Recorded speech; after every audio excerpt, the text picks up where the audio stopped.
Hello everyone, welcome to Do It Right channel. අද අපි quickly කතා කරමු පොඩි CV hacks කීපයක් ගැන. ඉතින් ඔයා අනිවාර්යයෙන්ම professional CV එකක් ඔයාගේ industry එකට දාන CV එකක් හදනවා නම් අනිවාර්යයෙන්ම මෙන්න මේ CV hacks කරලා තියනවාද කියලා බලන්න. ඉතින් ඔයාගේ career summary එක ලියනකොට අනිවාර්යයෙන්ම focus කරන්න ඔයාගේ hard skills ඒ වගේම ඔයාගේ unique skill set එක ගොඩක් soft skills add කරන්න එපා.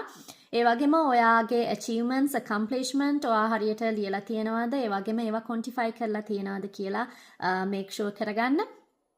ඒ වගේම ඔයාගේ job duties ලියනකොට paragraphs වගේ ලියන්න නැතුව sentences bullet points වලින් clearly ඔයාගේ job duties ලියන්න full sentences ලියන්න ඒ වගේම ඒවා quantify කරගන්න පුළුවන් නම් පුළුවන් හැම වෙලාවෙදිම ඒවා quantify කරලා add කරන්න. ඒකෙන් ඔයාගේ CV එකට ගොඩක් ලොකු impact එකක් දෙනවා.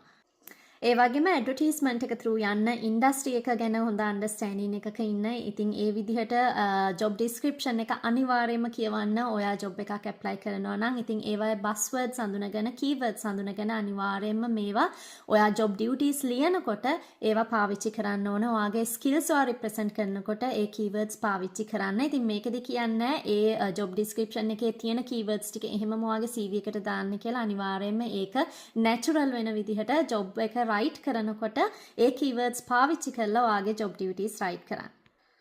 ගොඩක්ම වැදගත් ඒ තමයි ඔයාගේ CV එක රයිට් කරනකොට ඔයාගේ කන්ටෙන්ට් එකට ලොකු ඇටෙන්ෂන් එකක් දෙන්න, grammar mistakes නැති වෙන්න, හරි tense එකෙන් ලියන්න. ඒ වගේම ඔයාගේ ලියලා තියෙන job duties, ඔයා ඒකට add කරලා තියෙන achievements හරි language එකෙන් ලියලා තියෙනවද, ඒවා තේරෙන විදිහට ලියලා තියෙනවද කියන එක make sure කරගන්න. ඉතින් හැමතිස්සෙම ඔයා job එකක් apply කරනකොට quantity එකට වඩා quality එක focus කරලා ඔයාගේ professional CV එක competitive market එකේ stand out වෙන විදිහ draft කරන්න.